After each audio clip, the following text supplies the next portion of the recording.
Untuk menjamin hak anak didik mendapat pendidikan yang layak di masa pandemi COVID-19, Dinas Pendidikan Kabupaten Tanggamus berusaha mengoptimalkan pengawasan terhadap pelaksanaan pembelajaran di semua jenjang pendidikan.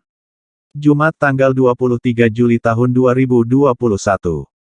Kepala Dinas Pendidikan, Disdik Kabupaten Tanggamus Yadi Mulyadi mengatakan, pelaksanaan pembelajaran di masa pandemi saat ini, pihaknya menerapkan pembelajaran melalui daring dan kegiatan tatap muka terbatas yaitu guru yang mendatangi rumah peserta didik masing-masing.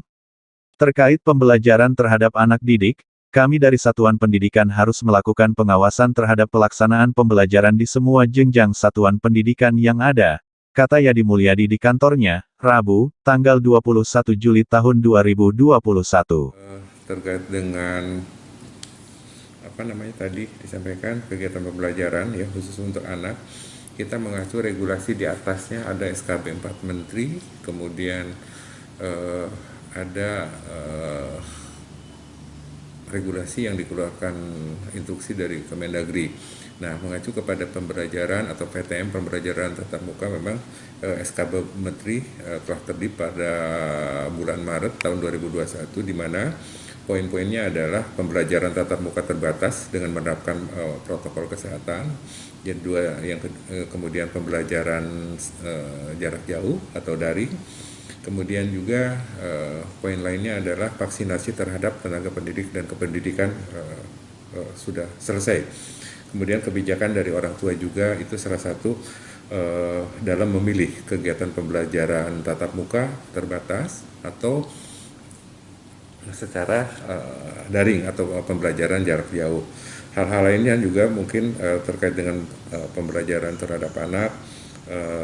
Kita dari Satuan Pendidikan harus melakukan pengawasan terhadap pelaksanaan pembelajaran yang ada di jenjang satuan pendidikan, baik itu dari PAUD, TK, SD, SMP, dan SMA. Memang SMA adalah menjadi kewenangan dari pemerintah provinsi, kan gitu. Mungkin gambarannya itu seperti itu, Pak Rusdi. Apakah dalam proses pembelajaran daring ini, apakah perlu melibatkan orang tua di rumah nih? Nah, sesuai dengan regulasi yang sudah dikeluarkan oleh SKB 4 Menteri atau surat keputusan bersama dari 4 Menteri itu, salah satu poin adalah kebijakan, artinya ada di situ di dalam poin SKB itu ada kebijakan dari orang tua untuk memilih ya kegiatan pembelajaran bagi anak atau bagi siswa itu sendiri. Ada dua pilihan, yang pertama adalah pembelajaran tatap muka terbatas, yang kedua adalah pembelajaran jarak jauh atau yang disebut kita daring.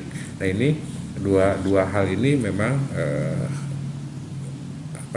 harus diambil harus diambil dari orang tua untuk memilih dua kegiatan itu, seperti itu. Yadi menjelaskan, sesuai dengan SK Kementerian, ada beberapa poin yang dapat diterapkan dalam kegiatan belajar mengajar di masa pandemi COVID-19 seperti saat ini, yaitu pembelajaran tatap muka terbatas dengan menerapkan protokol kesehatan, kemudian pembelajaran jarak jauh atau daring. Selain itu, salah satu poin juga melibatkan peran serta orang tua murid dalam memilih satu dari dua kegiatan pembelajaran. Ada dua pilihan, yang pertama kegiatan pembelajaran tatap muka terbatas dan yang kedua pembelajaran melalui daring, ucapnya. Dia berharap pandemi COVID-19 segera berakhir sehingga proses belajar mengajar dapat berjalan normal. Dengan demikian, hak anak dalam mendapatkan pendidikan yang layak lebih terjamin. Semoga Kabupaten Tanggamus segera menjadi zona hijau sehingga kegiatan belajar mengajar tatap muka dapat dilaksanakan. Khusus kepada peserta didik di Kabupaten Tanggamus menjadi anak sehat, kuat dan anak peduli COVID-19, tandasnya. Terkait dengan target atau harapan ya dari pemerintah Kabupaten Tanggamus, khususnya mungkin Dinas Pendidikan terkait dengan hak belajar bagi anak-anak kita, anak-anak siswa dari mulai TK, PAUD, TK, SD, SMP. Harapannya adalah yang pertama adalah kegiatan pembelajaran tatap muka bisa dilaksanakan terbatas. Artinya COVID kondisi COVID-19, zonasi di Kabupaten Tanggumus mudah-mudahan bisa beralih kepada zona hijau sehingga pelaksanaan pembelajaran tatap muka terbatas itu bisa dilaksanakan. Kemudian juga pengawasan dari pihak satuan pendidikan itu betul-betul bisa melaksanakan protokol kesehatan dengan ketat. Artinya 5M itu harus betul-betul dilaksanakan pada jenjang pendidikan, baik itu di PAUD, TK, SD maupun SMP.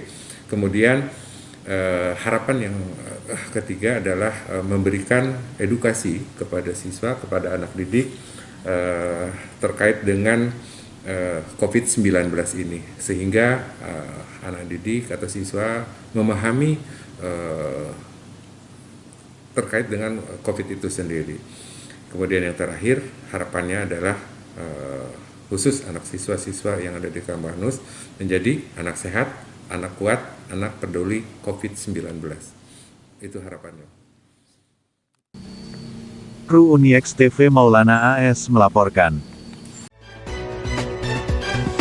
Audio Jungle.